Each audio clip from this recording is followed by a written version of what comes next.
Hydrate or dihydrate.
Okay, if I do this correctly, wonderful. I think we're good.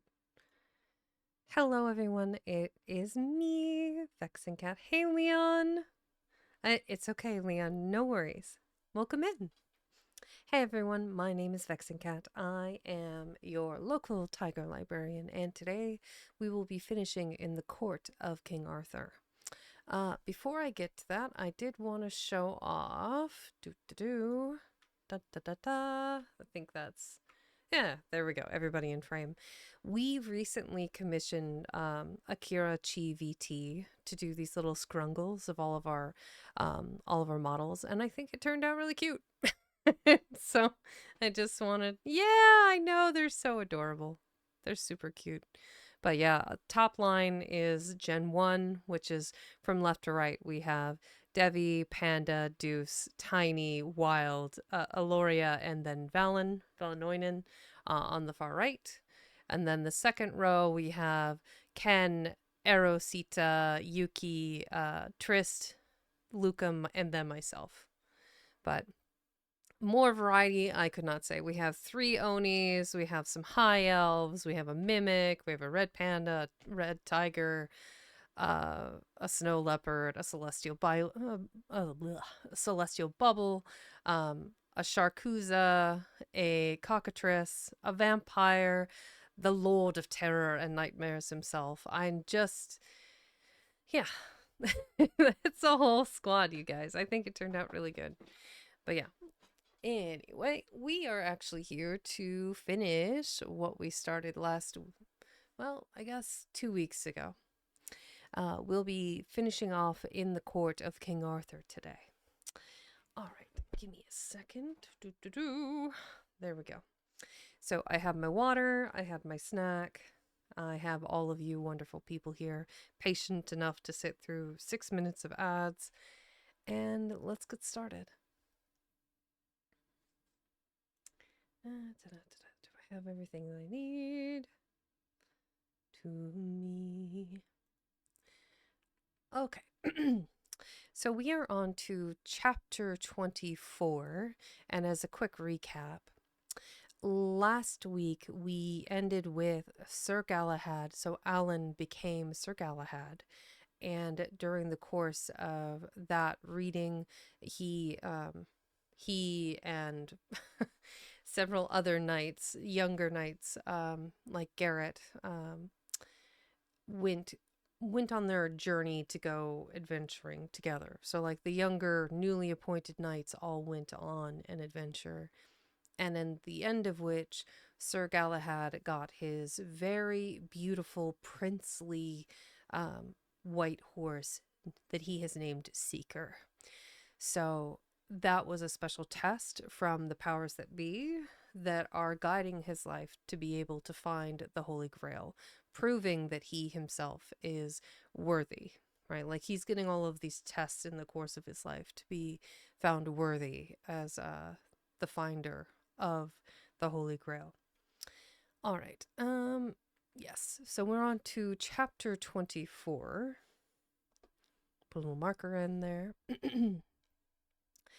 Chapter 24, in Normandy. Of the travels of Sir Galahad, of how he journeyed through many lands and new scenes, there is much to be told. Ever with him went his faithful man, Walker, who served him well and loyally.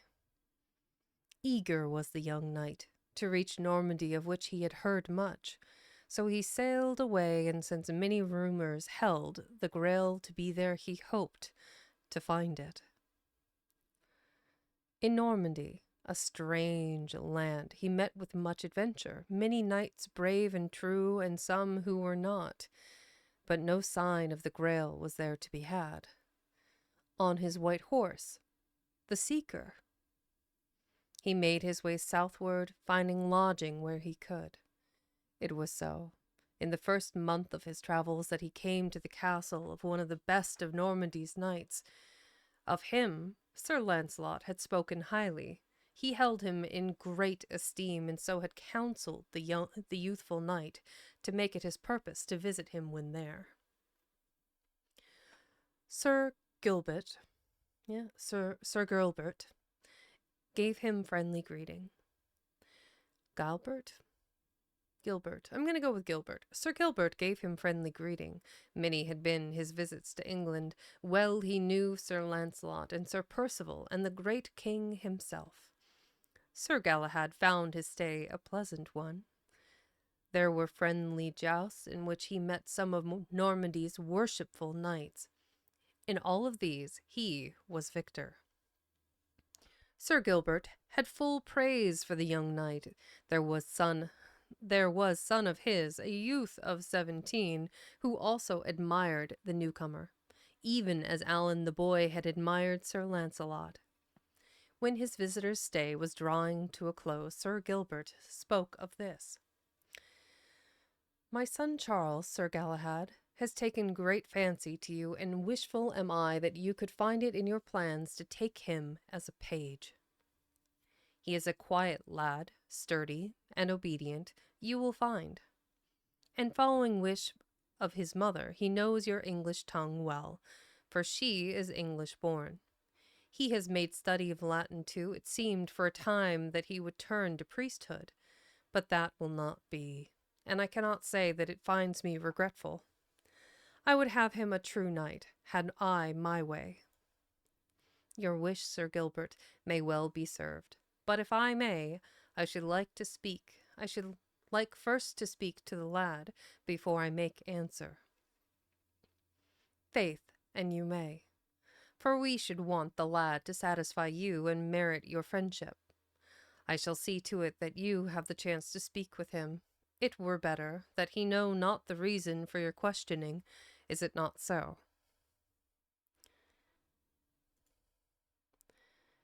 It would be best, Sir Gilbert, Sir Galahad replied. Then the two talked of other things, and the young knight questioned his friend as to the likely whereabouts of the Holy Grail. Many rumors have I heard, Sir Galahad, but never actual trace. Understand you well, my friend. Knights from every land seek this Grail, and I would wish that it were Norman who found it. But if it cannot be one from my own land, I would it were one from your country. I fear me, it shall not be easy search, and may lead you far. I am well prepared for that, replied the seeker. If it were easy to find, the glory would be so much the less. Yeah, the glory would be so much the less. I can but hope that I shall have the vision to see it when it is near me. Thank you, Nax. Welcome in. I wish you well, Sir Gilbert made answer. Now let us repair to the dining hall, for the meal awaits. It was after they had eaten that Sir Galahad found the opportunity to hold speech with the youth Charles. He found the lad to be all that his father had said of him. What have you wished for, Charles? He said. I should like to journey far and to many places, the boy replied. There is much to see, and I envy the many who have traveled to foreign lands. How then, if you could, would you travel? As a true Norman knight, serving God and the Church against all infidels. Well spoken, lad. But it needs many years, and one must learn much to be a good knight. It is not easy work. I know that, Sir Galahad, but I shall not count the years, for I am still young. More questions the knight asked the lad, and he made eager though respectful answer. It was apparent that he had thought of it for many a day. But Sir Galahad said never a word of him of the reason for his questions, and left the lad without knowledge of his purpose. But the next day he spoke to Sir Gilbert, and gave him answer. I should like the youth as my page. He is the kind I could well use, and I promise you that he shall come back to you, so that neither you nor his mother shall have reason to be other than proud of him. He will be of great help to me when I reach Rome, for I propose to journey there. I know naught of the tongue. Have you told the lad as yet? The father asked. I thought it best that either you or your lady speak first with him, and then will I. That is a gracious deed on your part, my knight, and if it bears fruit or not, I shall indeed be in your debt. Not so, Sir Gilbert, for the boy will have such chance as I was given by Sir Percival when I was even younger than he. All right, we are between chapters, so as a friendly reminder, everyone, as I pick up my own water bottle, hydrate, caffeinate, grab a snack, do whatever it is you need to relax and enjoy the story.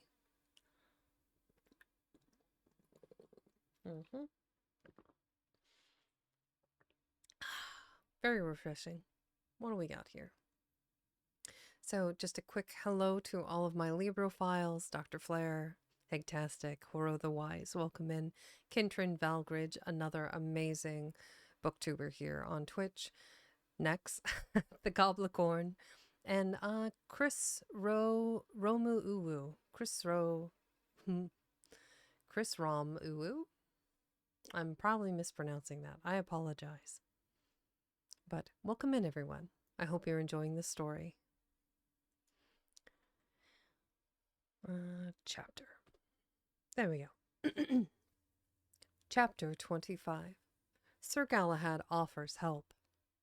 It was but a week and a day later that Sir Galahad proceeded further. Within him was the faithful Walker, who was overly pleased to be on his way, and also Charles, the young son of Sir Gilbert. Eager was the lad, and highly pleased to go forth with the brave knight. Sir Galahad had had... Wow, that sentence. Sir Galahad had hopes. Ugh. Blah. Samuel, why are you like this? Sir Galahad had had hopes of meeting Sir Lancelot, who had planned to be in Normandy, and Merlin as well, but he would wait no longer. He was in no mood to tarry now. There came a day of storm. Fierce was the rain and sleet, and the wind so strong that the knight and his party found it arduous task to keep the road. Sir Galahad decided to stop and seek shelter at the first refuge that they should find. Exactly, Higgs. A little later they came to an old but magnificent castle, and in answer to the summons of Walker, an ancient man appeared. "What will you?" the old man quavered. "My master seeks shelter until the storm passes. He is a worshipful knight. Go you to your master with his request." The man hobbled within the castle. Soon he returned. "There is no master here, but my mistress bids me welcome the worshipful knight and beseech his entrance." So they went within, and the old man threw logs on the open fire, which blazed right merrily.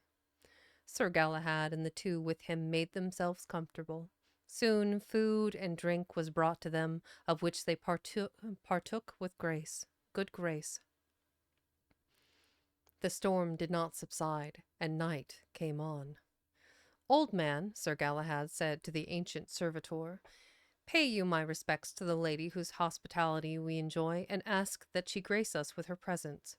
Tell her that it is Sir Galahad, Knight of the Round Table, who seeks it." There came a long wait, which left the three a-wondering. Then there came forth a lady who was followed by the ancient servitor. Stately she was, and of noble bearing, yet it could be seen that she was fearful and disturbed. "My lord wished my presence?" she asked, and her tone was tremulous. "I owe you apology for this disturbance," the knight said courteously, "but we also owe you thanks for your gracious hospitality. There seems need that we disturb you further, since the storm stays and we cannot proceed as we would. May we find lodging within your walls?" The lady looked fearfully about. "I cannot deny you. Truly, it is no night to be outdoors. Stay then, and welcome." Morning found the storm in no wise abated. The lady of the castle did not appear at the morning meal, but the old man was there to serve them. He too seemed much disturbed, and made as if to have speech with Sir Galahad once or twice. "What troubles your pate, old man?" Walker finally asked him. "These are dark days for the house of Sandscourt," the latter replied, and crossed himself. "Perhaps, good man, it may be within us to lighten them." Sir Galahad said kindly, "If we can, it may repay in part for your mistress's hospitality. Would that my lady could find it in her to confide in you, for you seem right friendly, my lord. Beseech her.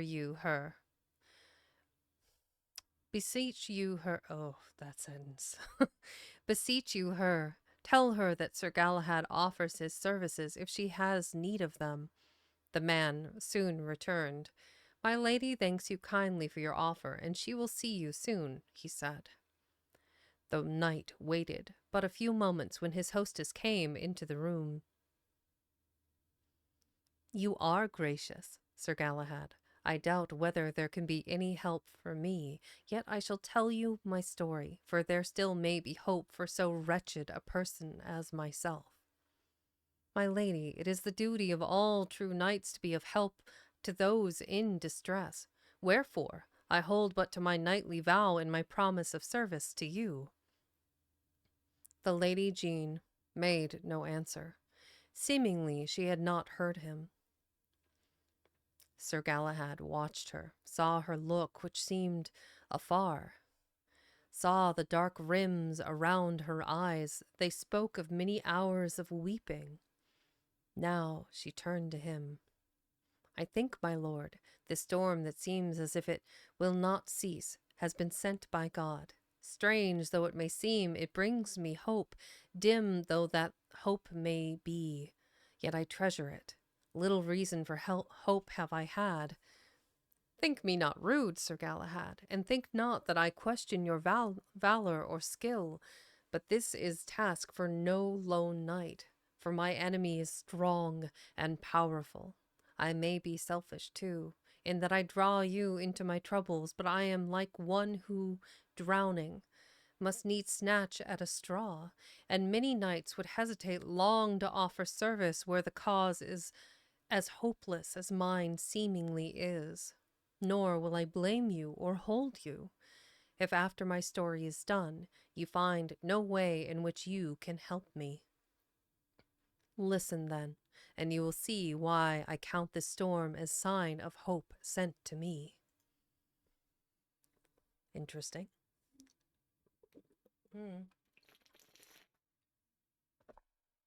Rather short chapter, that one. Da-da-da.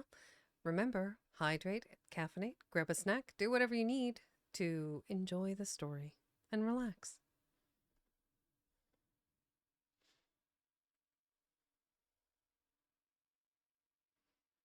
Chapter 26. Lady Jean's Story.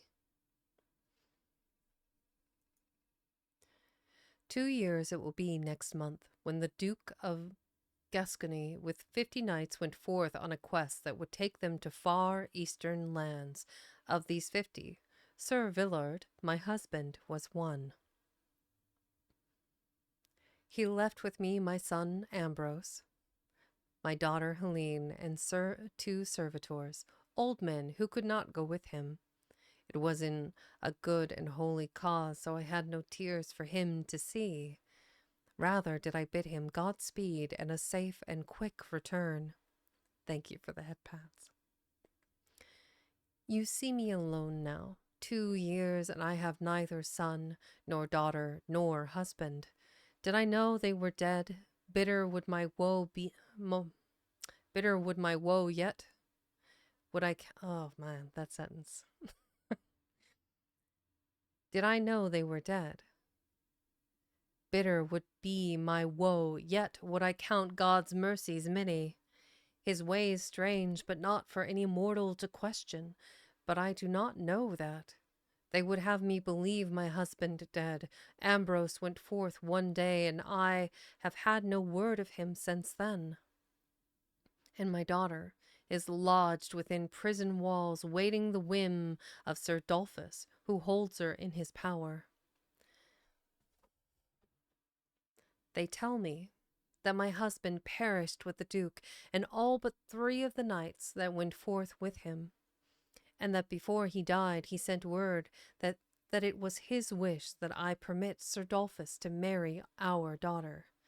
Yet do I know that Sir Dolphus is already lawfully wedded to a wife whom he would discard. Knowing my husband as I do, I could not believe such to be his message, so I withstood the pleadings of this knight until his pleadings turned to bitter threats. Aw, thank you for the biddies.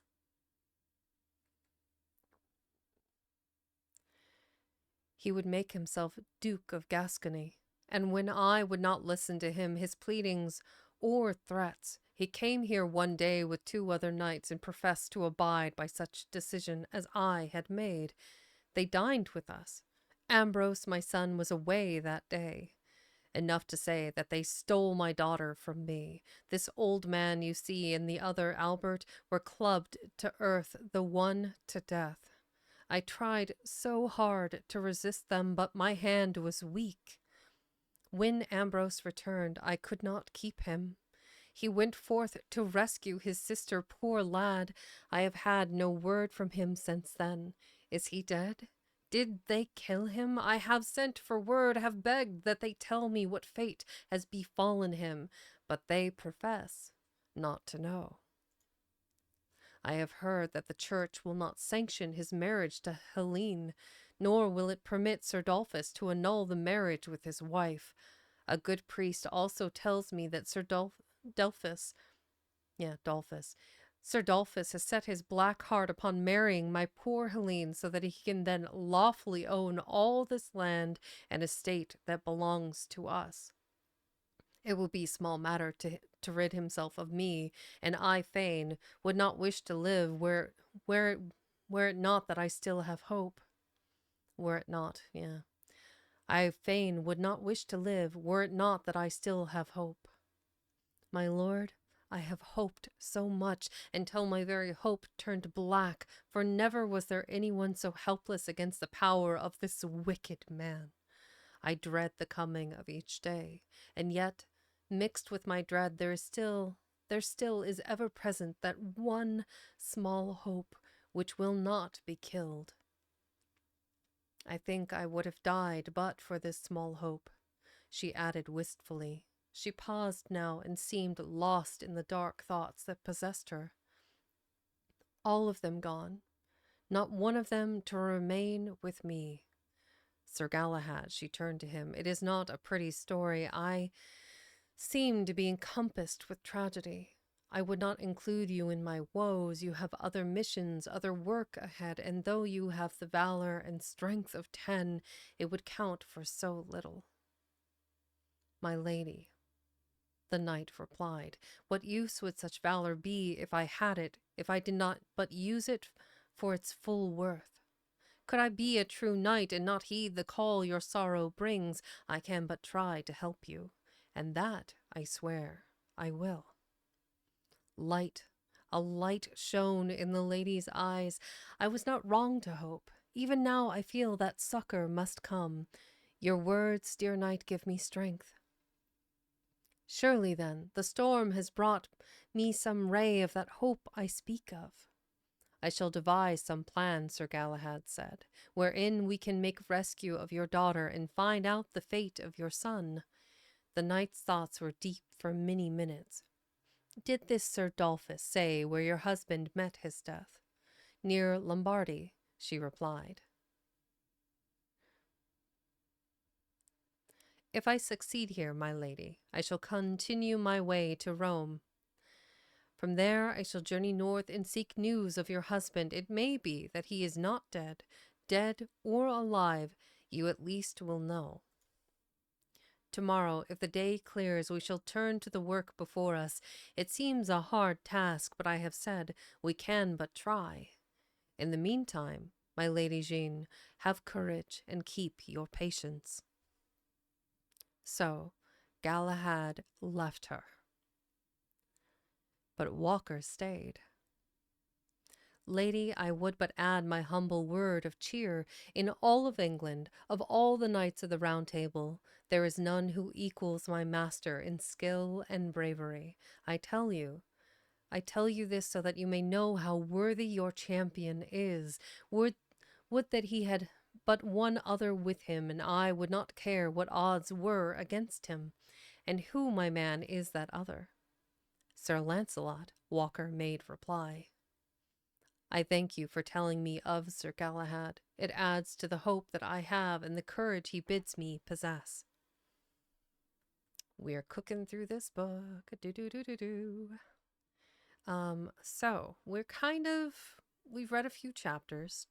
Take a moment to stretch. Hi. Hi. Hi, Yuki.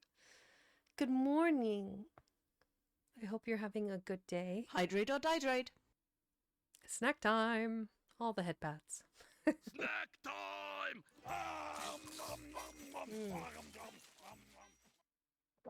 I've already had too many snacks today. I actually had a... The brand is called... My god. Okay, I'm here. I'm here. My goodness. Hi, Sugar Depot. Welcome in. You were streaming earlier today, actually. I don't recall what game it was, but I do remember catching part of your stream. I had a Hammond's chocolate bar. It was the red velvet cake flavor. That is the special treat that I had earlier today. BDO and a mix of Tarkov. Yeah, nice. Hello, welcome in. Lots of hellos. Hi. I hope everyone is doing well. Okay, we are between chapters, and for those of you not aware, hello, my name is Vexing Cat. I am a tiger librarian, and I read classic literature and poetry. Currently, I am reading In the Court of King Arthur. I read the first 2 sections, I guess, 2 large swaths of the book previously. So part 1 and part 2 are still in the VODs if you want to catch up to the story. You have more snow, Yuki? Oh, so all the snow that I should be having, you have. Feels bad. I'm so sorry. Yeah, we haven't. It's just been unbearably cold here, Yuki. We haven't had the snow that we usually do. So instead, it's like, 0 degrees and dry. It's bad. If we don't get more snow, if we don't get the rainfall and the snowfall that we normally do, it means a dry summer is coming, which means forest fires. And that is no joke. I think you'll be able to make it. You'll make it. And then we'll make it. And then we're going to have so much fun. All the food and sights and shopping. It'll be wonderful. For those of you not in the know, I'm going to be going to Japan for about 3.5-ish weeks.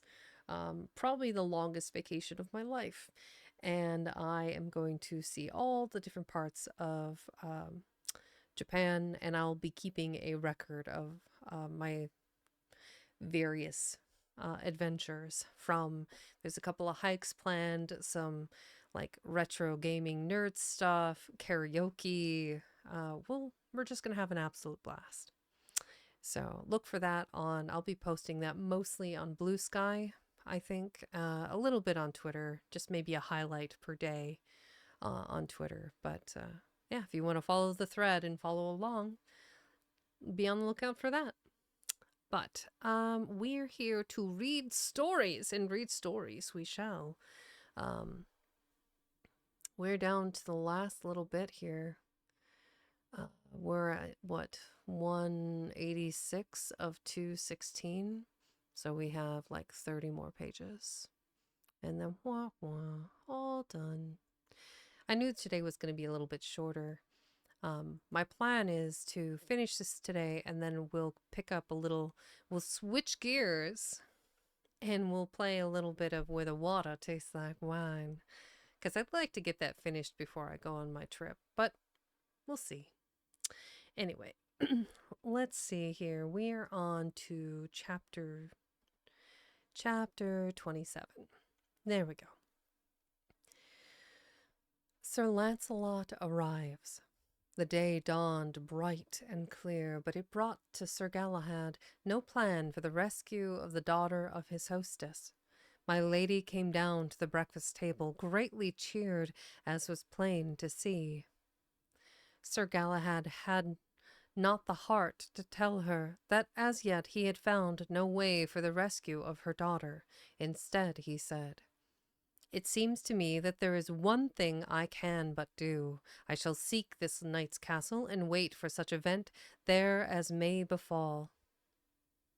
Luck may come my way, But I promise you this, my lady, I shall make no rash or fruitless attempt at rescue. Rash acts may well come after the rescue of your daughter, not before. The Lady Jeanne, the Lady Jeanne agreed. So then, immediately after the meal, Walker and the page Charles prepared the things they would need for the journey. I go forth to prepare the horses, young master. Will you see to these things here? So spoke Walker, and when Charles agreed, he hurried outdoors. Hardly had he reached there, however, when he saw 2 horsemen coming toward him. His trained eye easily recognized them. One could be no other than Sir Launcelot. Only he sat his horse so, and the rider with him was Gouvernail, he who had been squire to Sir Tristram until that brave knight had died, and who now was in the service of Sir Launcelot. By my faith, spoke out Walker to the empty air. He rubbed his eyes. Yes, it was they. A wish come true was all he could think of, and then he danced first on one foot, then on the other, uncertain whether to rush to meet the advancing horseman or run inside and advise his master. His uncertainty ended only when he was indoors again.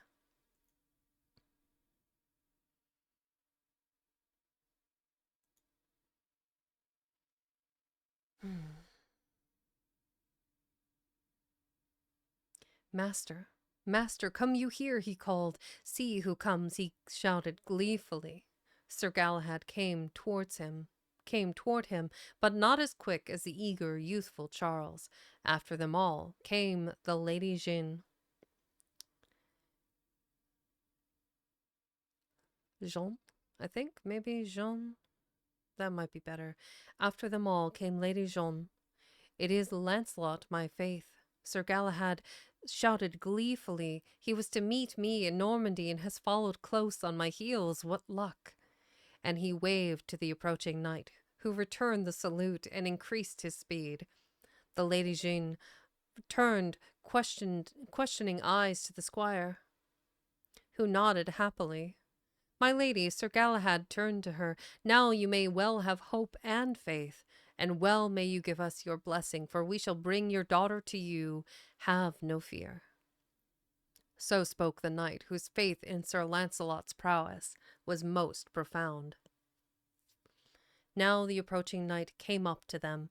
Good Alan, he said, still calling his friend by the name of his boyhood, I have travelled through a day of storm to catch up with you, until I am sure that this knave here is prepared to seek a master who would be saner and more considerate. Not so, replied Gouvernail, for I was no less the anxious. You come in good time, dear friend, for never were you more needed. There is work ahead for us, serious work. This lady here needs our help. She is sore distressed, but let her meet you.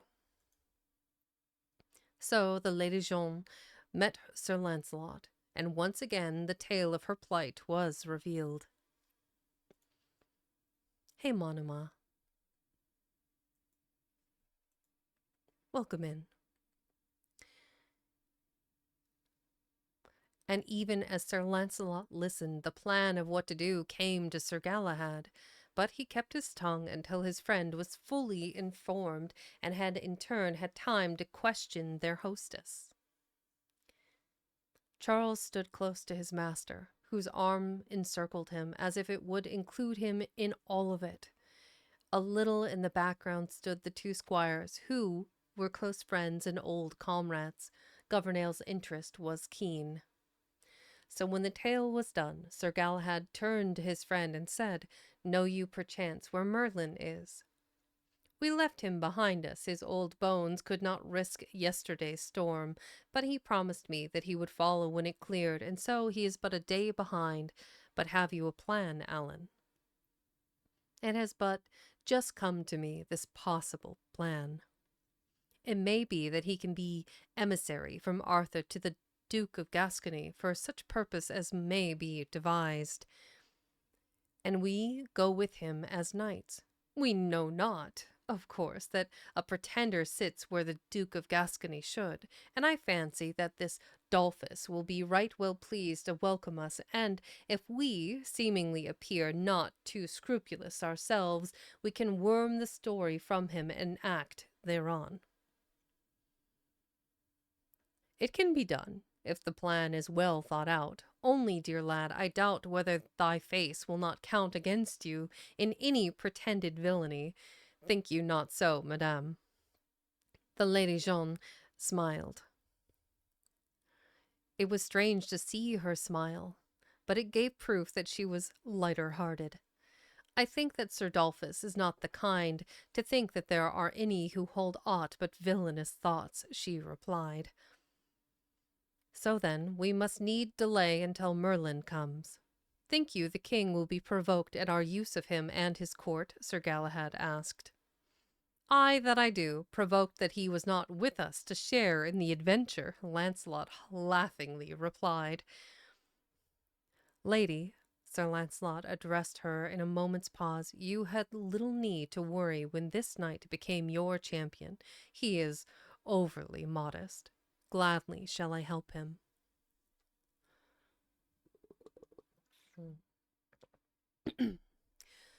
God is good, the Lady Jeanne replied brokenly, and he has placed me and my troubles in godly hands.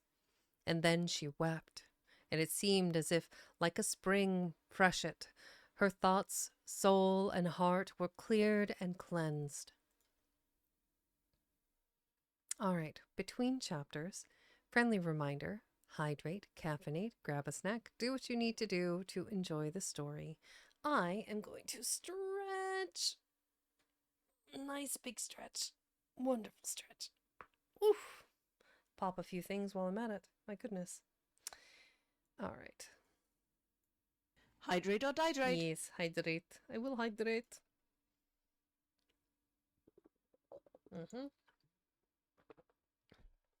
Big water. Yeah. Okay. Chapter marker, and we're on to chapter 28. A rescue. I seek speech with him who is Duke of Gascony. I bring him a message from Arthur, King of England. So spoke Merlin, as he stood at the entrance of the great and splendid castle of the ruler of Gascony. By his side were the two knights, Galahad and Lancelot. The page Charles stood close by, and somewhat behind them were the two squires, Walker and Governale. From England's king, the Gascon knight questioned, and made as if he would further satisfy his curiosity, but changed his mind. I pray you wait, good sir, until I tell my lord your message. So then he went within the great hall. A rash adventure, say I, and Merlin shook his head dolefully. You were ever a croaker, good Merlin, replied Sir Lancelot. See not the thing so dolefully, I pray you. And think of the worth of what we accomplish, added Sir Galahad. Here now comes the Gascon with his answer, I see. Let us listen to what he says. We bid you welcome to Gascony, and pray you to come within. My master sends his greetings and awaits you. They followed then their guide, and so came within the great hall of state where Sir Dolphus awaited them. Come you from England? He asked. That we do, replied Merlin, and carry a message for the Duke. There is no Duke of Gascony, he is dead, but I, by the will of all the nobles of the land, rule in place. If you have message from England's king, honor is mine to receive it. That message will I deliver right gladly. My king has a long desire to come to Gascony and to other countries in France. So has he sent me forth to find first how welcome will his visit be, second, as you may well understand, that such country as may come within his plans may worthy be his presence.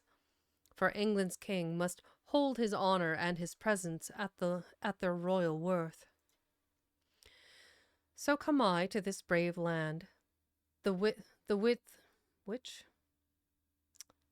So come I to this brave land, the which my that just rolls off the tongue weird. So come I to this brave land, the which my king has heard well spoken, and which he holds in high esteem. I find it sad news that he who reigned is dead, yet Gascony cannot suffer if you, most worshipful sir, rule instead. Now did the crafty Dolphus find himself quick to see the worth to him of such a visit from the great King of England, who was held in high esteem everywhere. If Arthur were to visit him, then could none question his pretence to the throne. Too, were such a visit soon, there would be need for him to be declared Duke of Gascony at once, so that Arthur could be met in royal state. Gascony, good sir, would welcome your king, and count in honour to receive him with all the honours due so great a name. When does your master plan to come? Shortly, sir, after I make my return to England and make report, for he hopes also to visit Rome and pay homage to his holiness the Pope. When he heard this, Sir Dolphus urged the emissaries of England's king to tarry a while in Gascony, so that, kind sirs, you find our friendship for your master, and such as may befit his visit to us. Greatly do we desire him to come, and we would wish your report to be a kindly one. So find you welcome here. We shall eat, drink, and be merry. So the party made itself at home. Sir Dolphus soon took great fancy to Sir Launcelot, who proved a merry soul, and the two spent many hours together.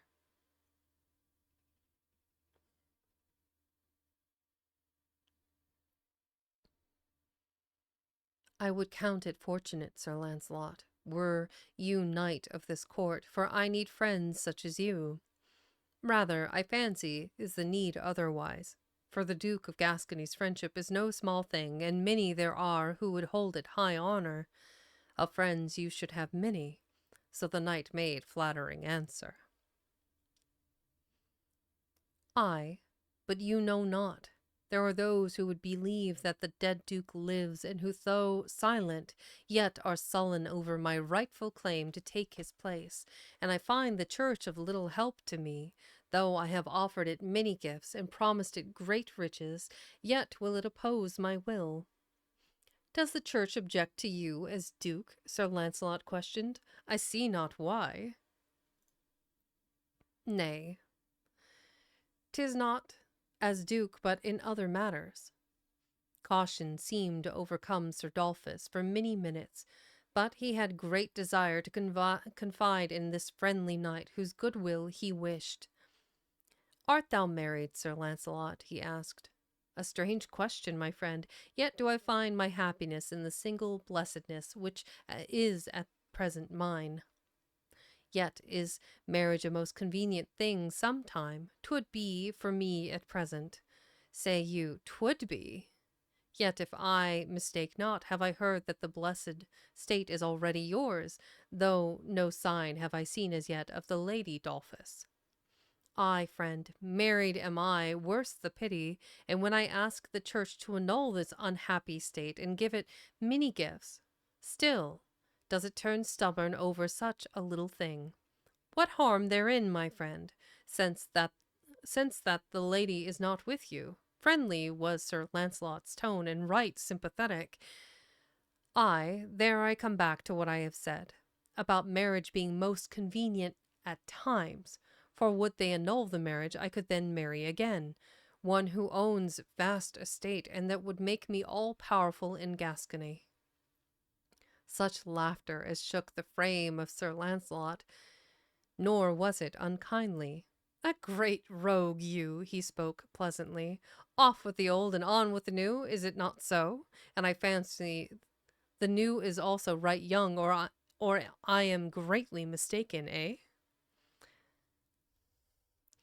Great was Sir Launcelot's hilarity, nor did the other take offense. 1 second. Okay. Ba, ba, ba. Great was Sir Launcelot's hilarity, nor did the other take offence thereat. Wow, that's a weird word. Take offence thereat. I care little as to her youth or not, but I do care for the estate that goes with her, replied Sir Dolphus. She must like you greatly to be willing. Hardly could I say she's that, but that would be small matter if I could but get the church to sanction the deed. Yet have I hope that if I could get your king's goodwill, he could persuade the Pope on his visit to Rome, and there, good friend, you could help me greatly, and well would I repay such kindness.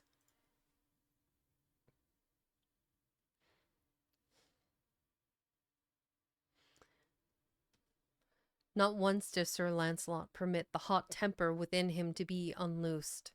Played he so well with the wicked knight that it was but a few days thereafter Sir Dolphus invited him to visit with him the young damsel who was kept within prison walls.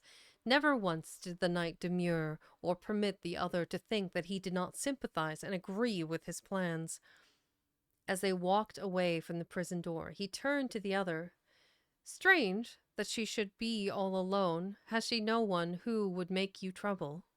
Her father went forth with the Duke and others among us to the land of the infidels. On our way back in Lombardy, our small force was overcome by disaster. But 3 of us escaped, and I know not what happened to the others.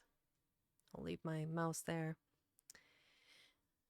So this guy is asking Lancelot to go to Arthur and ask him to annul his marriage so he can marry an unwilling woman. Did I? Yes. Moreover, he is asking Lancelot to ask Arthur to go to Rome, to the Pope, to have him annul his marriage because the church is like, no, this is not right. You cannot do this. And so that way he can marry the unwilling woman, which, by the way, is probably like a 16, 17-year-old girl, mind you, who doesn't want to marry him, more than likely. If she's imprisoned, I'm guessing not.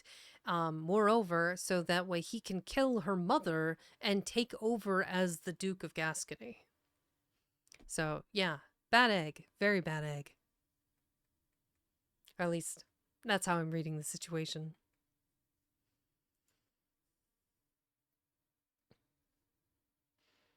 On our way back in Lombardy, our small force was overcome by disaster, but 3 of us escaped. I know not what happened to the others.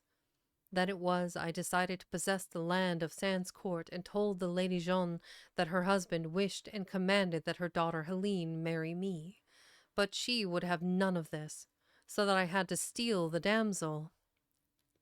And when her brother came here to rescue her, we overcame the helpless youth. He would not have lived had I my way, but the others would not permit that, and so we have him safely lodged in the dungeon below, and I fancy he will not abuse our hospitality for long. That night, Sir Launcelot spoke to the others and told what he had heard. Great was his rage, which he had curbed so well when in the presence of the other. You're not wrong, Deus. I would, Merlin spoke in great gloom, that we were well out of this. We can be well out of it when the youth and girl are also safely out, Sir Galahad replied, and there was a stern look in his eye.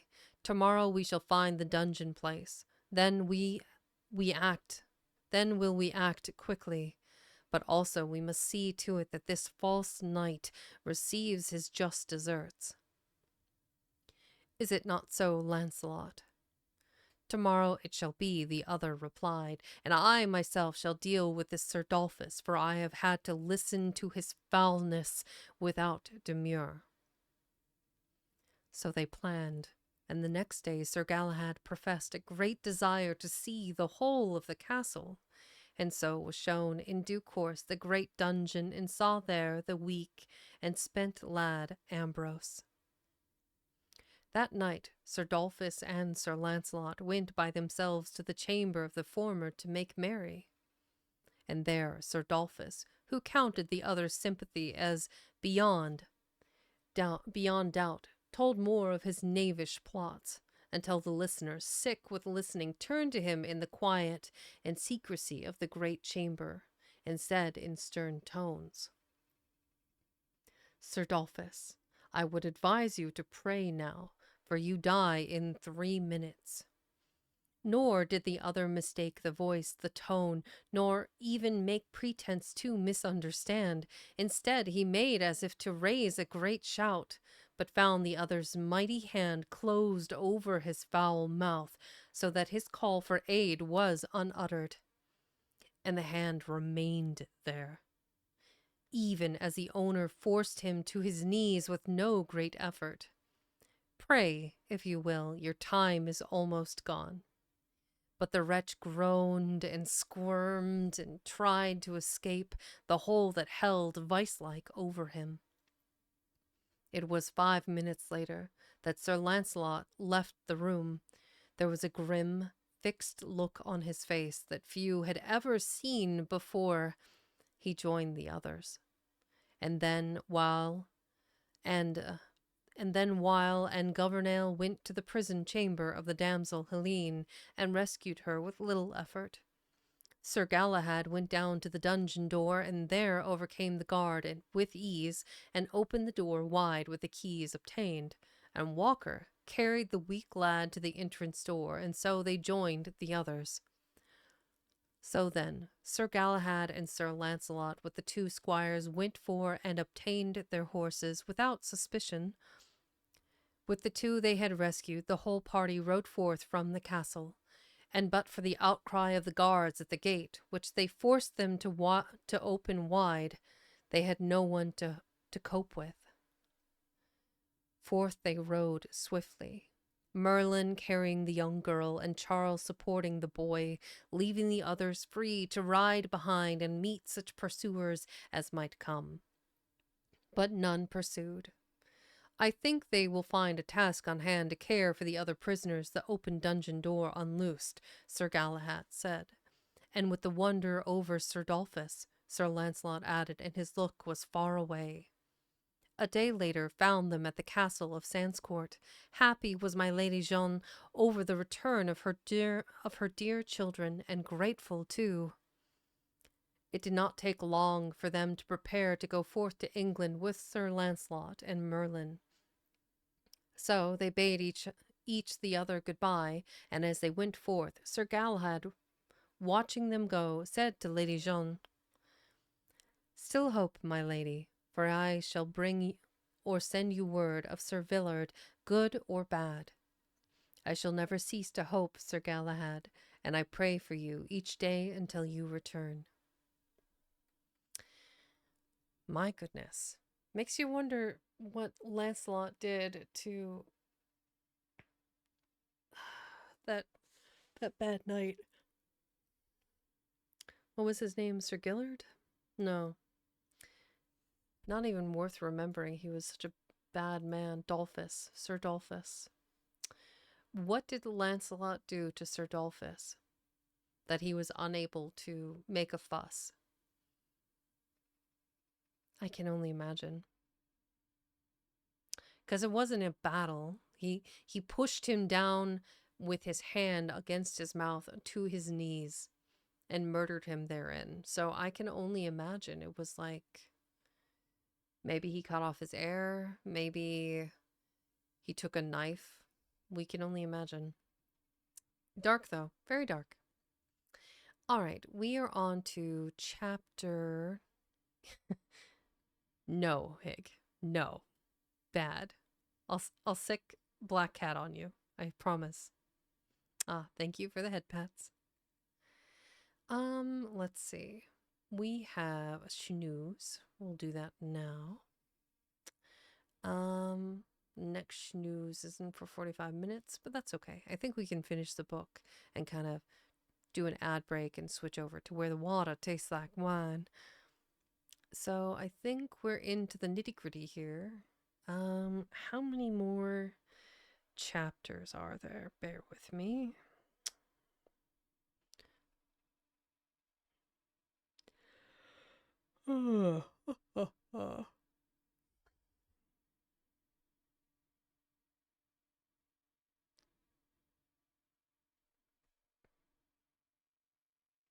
Let's see.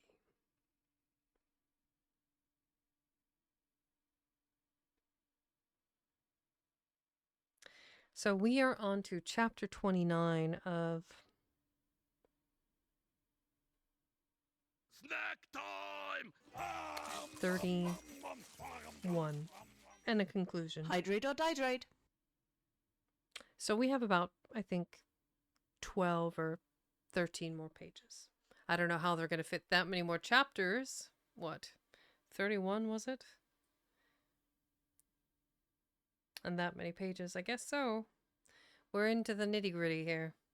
So 4 more chapters in a handful of pages. All right. We are on to chapter 29. And yes, I will hydrate. Thank you for the reminder.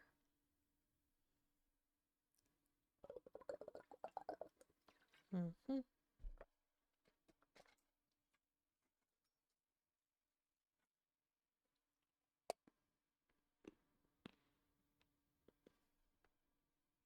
Mm-hmm. Munch, munch, munch.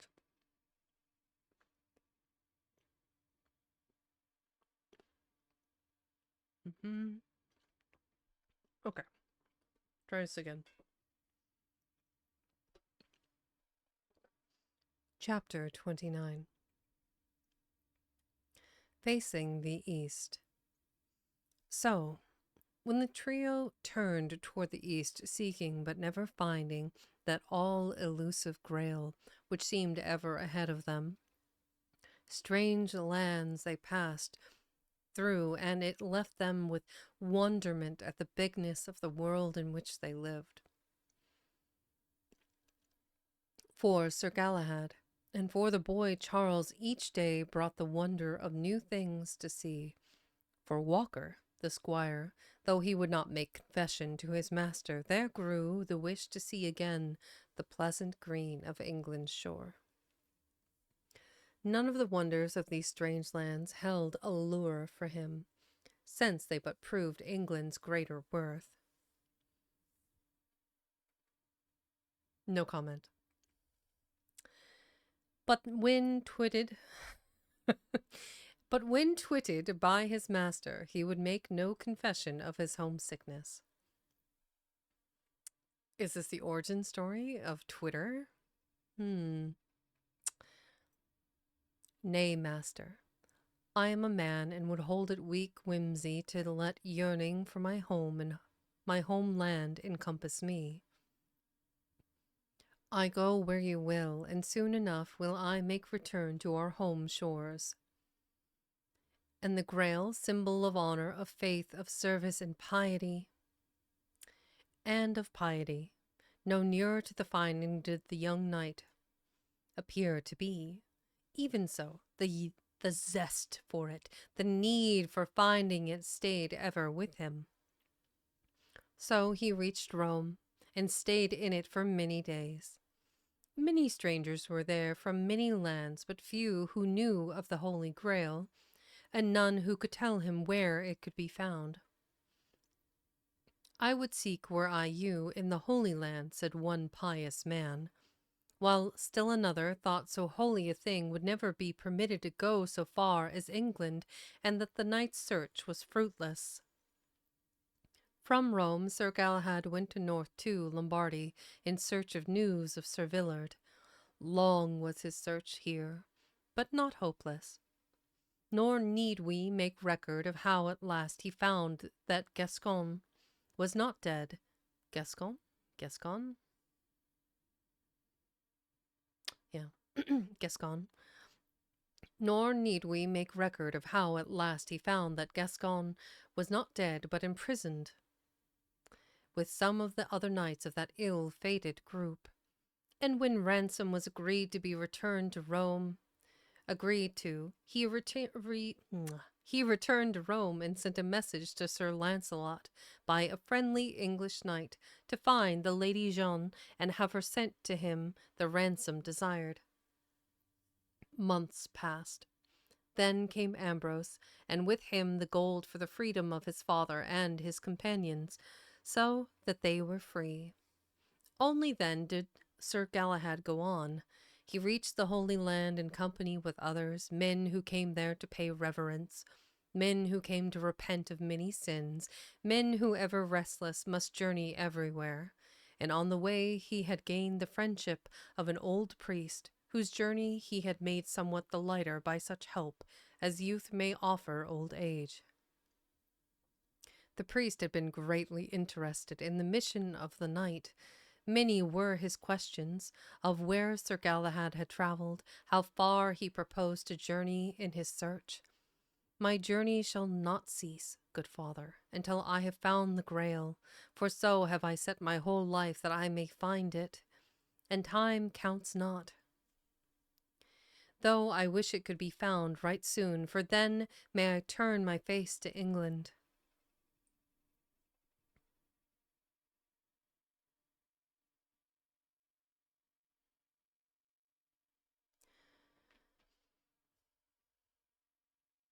Since Sir Galahad had spoken of Josalind, the priest understood. What then, Sir Knight, makes you think you will find the Grail in far lands?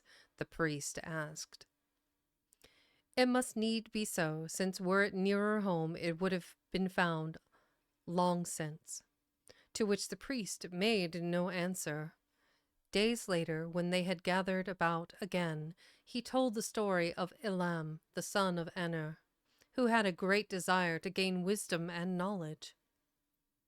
So then, young friends, he started out to learn from all the founts of wisdom. Founts? From all the founts of wisdom. Far he travelled and much he learned. And then the reverend man gave long account of the places to which Elam had gone and the things he had learned. It was a tale of many years, and it took time in the telling. Then, when he had learned much of the wisdom of the then world and had gained in knowledge, he returned home. And when he was there but a few days, lo, he found that yet had his father, Aner, greater knowledge than he, and wisdom more profound. And he knew this now, returned home from all his sojournings, nor would he have known this unless he had travelled far. For, my sons, it was in this way that he gained the vision to see. Of a truth, it was then that he knew that his father was wisest of men, and well could he learn from him. I have not heard of this man Elam before, Sir Galahad said, yet had he great need to travel if he gained this vision to see. True, and well spoken, Sir Knight, replied the priest, and watched him keenly. Sus. All right, we are between chapters, and we're kind of in the nitty-gritty here. We're in like the last 2 chapters plus conclusion. So, as a friendly reminder, please hydrate, caffeinate, grab a snack, do whatever it is you need to relax and enjoy the story.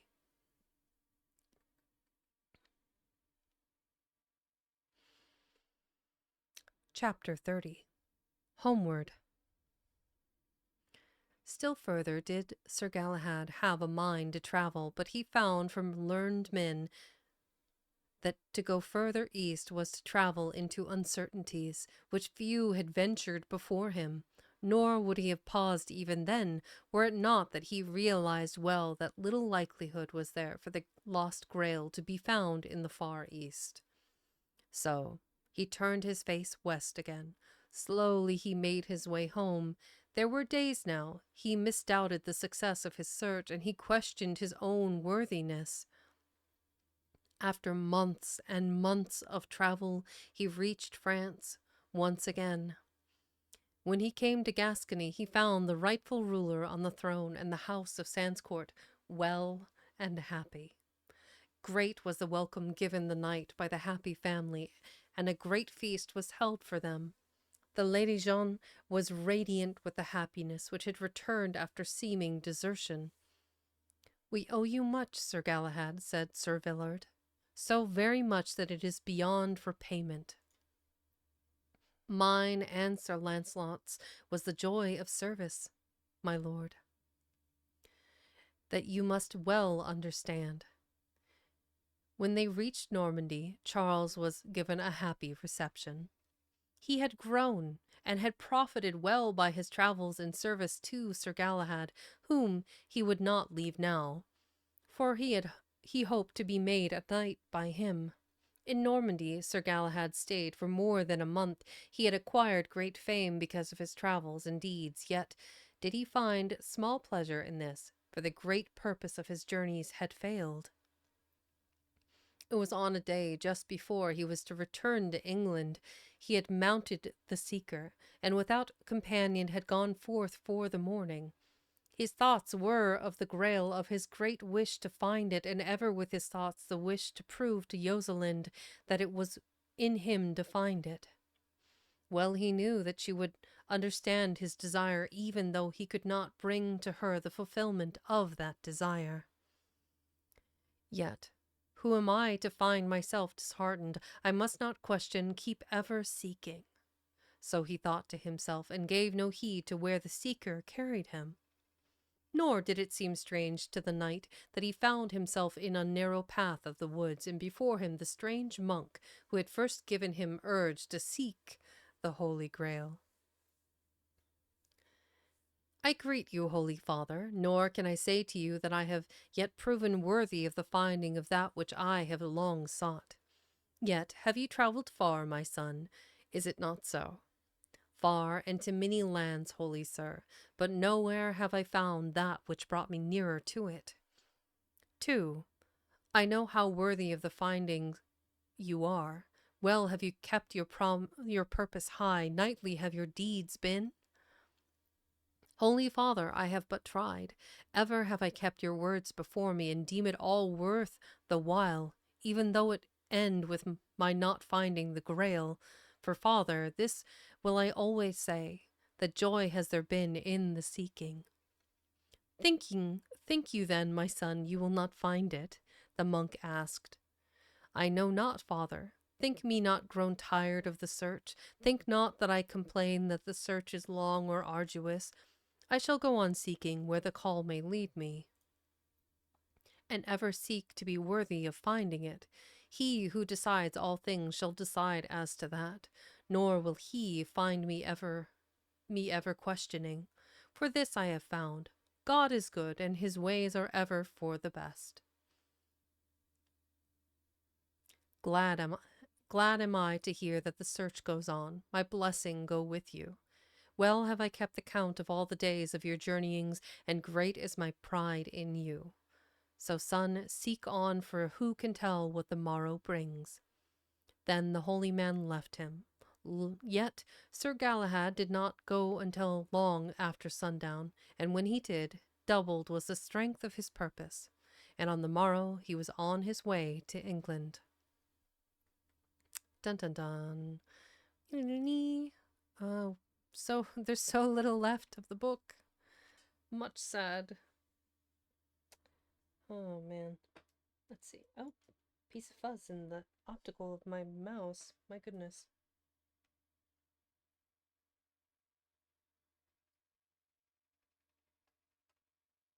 There we go. Fixed it. Yay! Much better. All right, so we are on to the last chapter before the conclusion.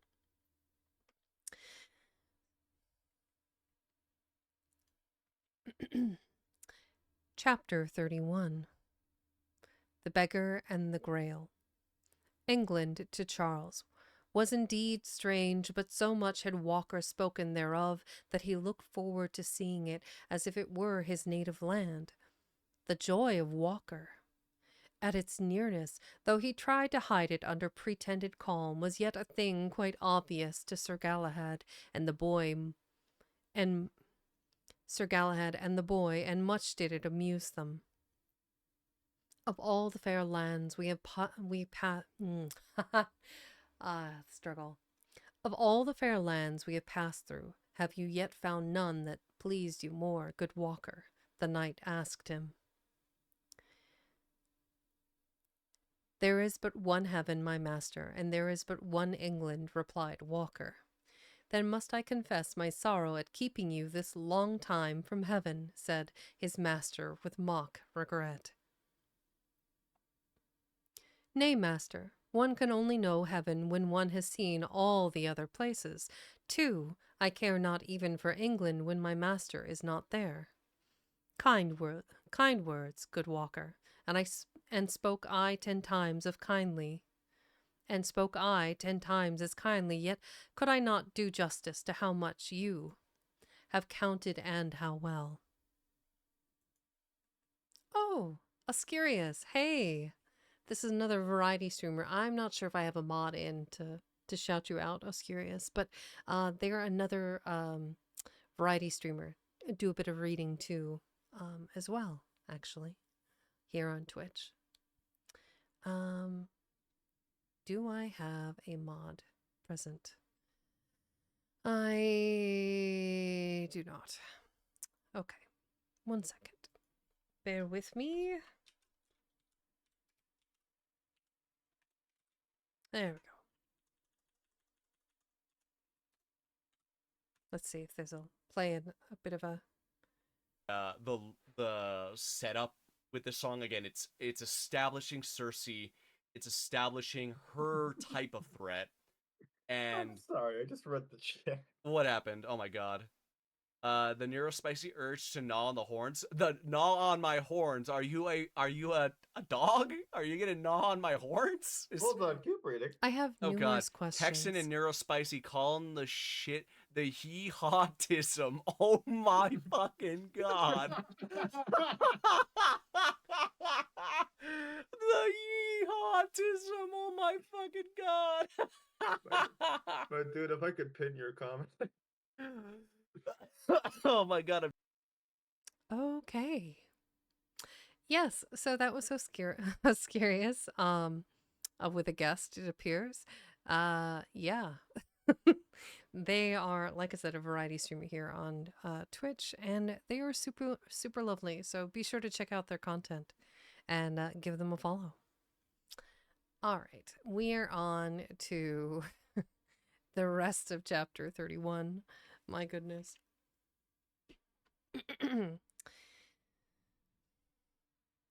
Will I say this, that I find it sweet to know that we are so near to England's shores, and that it is but a few days when we shall again find ourselves at home. I would see all our friends, the good king, Sir Percival, Sir Gareth, Sir Lancelot, and the others. This wind that fills these sails cannot blow too strong for me. Well did the wind hold, yet did it seem as if the next days were overlong. At last, they were but half a day from the great castle of King Arthur. Now, as they rode, adventure there had been none since they had left Normandy. They were stopped by a strange beggar who sought alms. Sick did he seem, ragged and wretched, and as if life could hold but little for him. It was the selfsame beggar they had passed when they started on their journey. Hi, Sino. Did you get the thing that I sent you? I hope so. If not, check your throne. Good master, I starve. Charity I seek. Now, though Sir Galahad was impatient to reach the castle, yet did he stop, for the poor wretch drew his pity. What will you, my man? Food, if you have it, Sir Knight, such help as you can give so low a thing as me. So then, without further ado, he bade Walker feed the knave, which the latter did. Grumbling at the delay the same must cause. Then the knight spoke kindly again to the beggar and gave him some silver. Master, the beggar said, the Lord will bless you, for you have found time for so wretched a soul as me. Far have you traveled, many of high degree have found it honor to hold speech with you. So great a knight is you, and yet have you had time for the beggar on the road. Honor have you shown, faith have you ever had, service have you rendered. This day you prove that you have piety and charity. So then, for your food and for your silver and your kind words and the spirit behind it all, I pay you now. Here, then, is the Grail. long sought in many lands, in many places, yet was it always near at home. The Grail. Here, where I never thought to see it, and a beggar to possess it. Aye, even the lowliest possesses riches. Mixed were the knight's emotions, nor could he voice the thoughts and the feelings within him, while nearby the two with him watched it all in awed silence.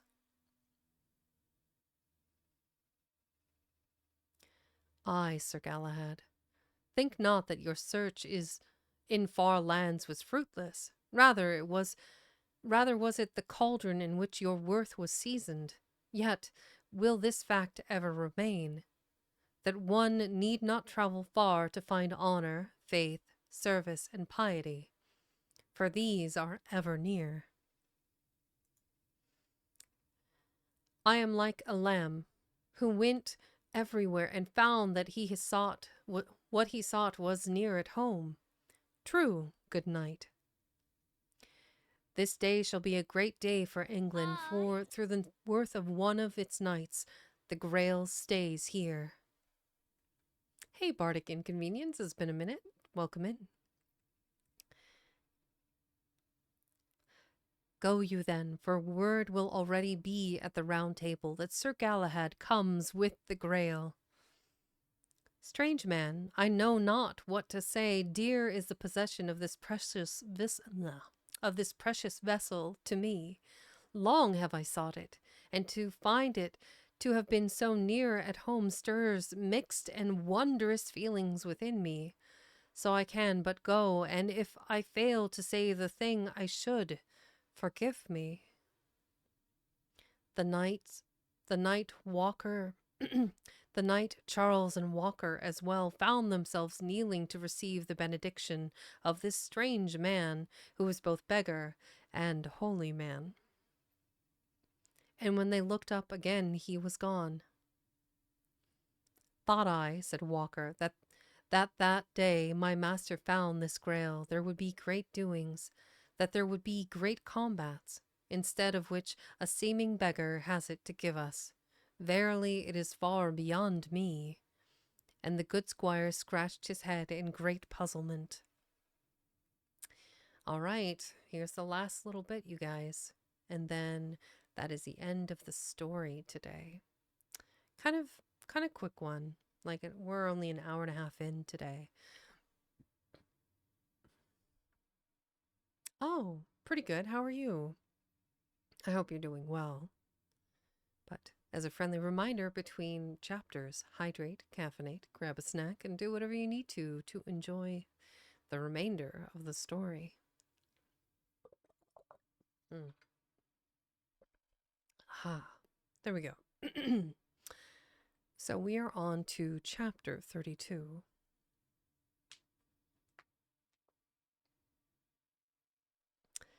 The conclusion. I'm glad. And I hope you can enjoy the last few pages. Conclusion.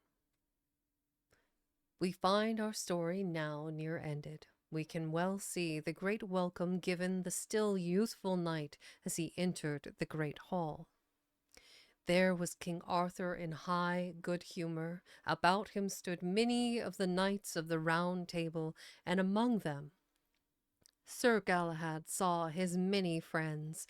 And as the young knight stood there came to him the memory of that first day and the wondrous hope he had had now come true. In all the hall, none was so happy as that brave and noble-hearted knight, Sir Launcelot. Well pleased he was. Merlin was there also, well content, and there, when they sat down to the great feast spread out for them, Sir Galahad told the story of his search for the Grail. A long tale it was, for they would hear it all. To it they listened in silence, without interruption, until he had done. Though he showed it not, the young knight was eager to be free of all his friends, for he had great desire to hasten to the home of Sir Percival. He knew from what Sir Percival told him Rosalind would be there, yet could he not leave until the late afternoon. Swiftly did the seeker take him there. Eagerly he sought the sight of the castle, as if in seeing that he would also see this damsel who had helped him so much to give him the great purpose of his search. But it was not until he had entered within that he saw her. So we draw the curtain and leave you to suppose the joy and the gladness of this welcome. And though to each the finding of the Holy Grail was of high importance, yet they spoke not of that but of other things for many an hour, until the sun had gone down and darkness had come. Wonderful was the picture Sir Galahad had carried of his lady, yet he found the real presence far dearer. Of the things they talked, one was the future and what it meant to both of them. We leave them then. High the moon shines, the stars are everywhere. It is a wonderful night, soft the gentle breeze. Such a night as each had pictured for their first meeting. Charles, the Norman lad, had his wish come true in good time when Sir Galahad made him a knight. Then the new knight made his way back to Normandy. It was his children's children who made their way in later days to England and settled there. The deeds of the brave knights of the Round Table continued great and glorious. Sir Galahad, Sir Launcelot, Sir Percival, and the others upheld the honor of King Arthur's court, and never did Sir Galahad lower the banner of his great house. Honor, faith, service, and piety. And that's all she wrote. So that was the entirety of In the Court of King Arthur. Now, I have to say, having read this, we'll go back to the...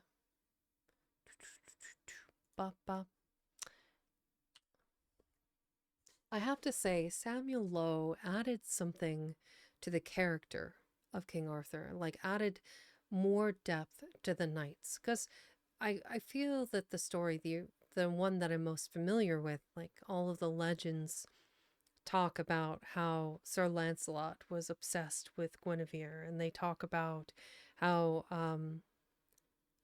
like they don't give a lot of history or depth of character to each of the knights, and during the course of this book, all of the knights, Galahad, Garrett, Lancelot, Percival, Sir Tristram, all of them had stories of their own, chapters of their own adventures that were told and showed the growth of their character and the history of all of the key players in the quest for the Holy Grail. And it was an interesting take, and I really liked that he fleshed out those skeletal characters a little bit. They obviously played their part because King Arthur had to run the kingdom while his knights went in search for the Holy Grail. And I feel like this told more of their adventures, told more about Galahad's, quest for the Holy Grail and like his purity and maintaining his quest. It was really well done. I really enjoyed this story, and I look forward to checking out some more Samuel Lowe stories, because he's written quite a few, or had, past tense, had written quite a few that were just fanciful tales for children to enjoy. But the art throughout the book by Neil O'Keefe was excellent. Beautiful ink style art, I thought, was well executed. I feel that the characters were well written. The story was interesting and a little bit different. It was kind of like Snow White and the House in the Woods. It was something that I had not read, had not experienced, and it was a different tact for the same old story that we had all heard. So, we're about an hour and 45 minutes in. I'm out of schnoozes, but I think I'd like to find somebody else that can do some reading. I don't know, a little sad Every time I finish a book, it's always a little bit sad to lose the telling of the tale, you know. But we soldier on and we find somebody lovely that might be reading as we speak. Let's see. Go back over here to this. Why is it so small? We don't know. All right, so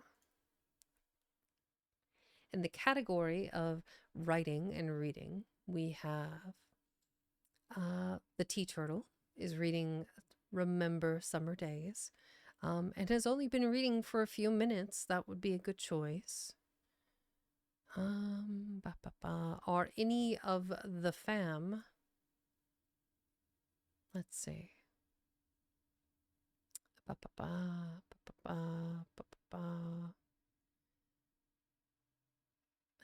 Any Underelmers? No. There is a new Alaskan. Oh, there's Aracita. Let's see. They are playing Five Nights at Freddy's Security Breach. No. Maybe not the best from going from this story to that.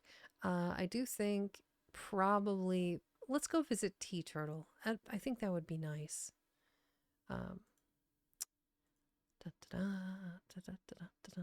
Where are you, Tea Turtle?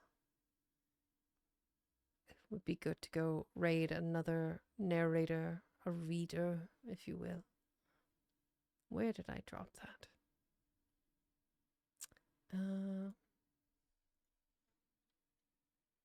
Tea Turtle.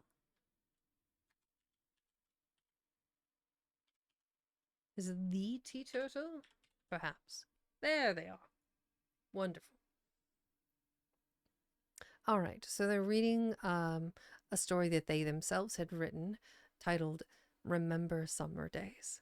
And I think that's really nice to go into another reader and chill vibes the Tea Turtle has. I think that would be lovely. All right, so we are... I'm being clever. Of course, you're very welcome. Let's see. Raid. Leaving let's see here. Court of King Arthur for Summer Days. Will be clever and tie in the title of what they are reading. Let's see. And a raid at the end. Here is today's raid message. There we go. So we are leaving the court of King Arthur for Summer Days, as Summer Days is the title of the book that they themselves have written, or at least the story. I'm not sure if it's a full-length novel or not. But everyone, it has been an absolute pleasure today. We will start the raid. Be sure to take care of yourselves and stay hydrated. Thank you all for being here for my reading today. I hope you all have a wonderful evening, and I will see you all tomorrow for a bit of Where the Water Tastes Like Wine before we go raid my newer friend, Ink Moon Arts. Let me give her a little shout real quick. There we go. So Inky, aka Ink Moon Arts, is a newer streamer that is debuting tomorrow at 6 p.m. EST. Okay. This is them being very adorable and confused Okay. why they were live. I think I clipped this myself. Yeah, it's super cute. Very cute reactive. They drew themselves, in fact. They're putting together... They're going to be an artist streamer similar to you, Sino. Though they will play video games. Amazing artist. Absolutely amazing. Slight obsession with Dante from Devil May Cry. But we don't need to talk about that. Anyway, everyone be sure to grab your message. There we go. And we're going to raid out in 10, 9, 8, 7, 6, 5, 4, 3, 2, 1. Adieu.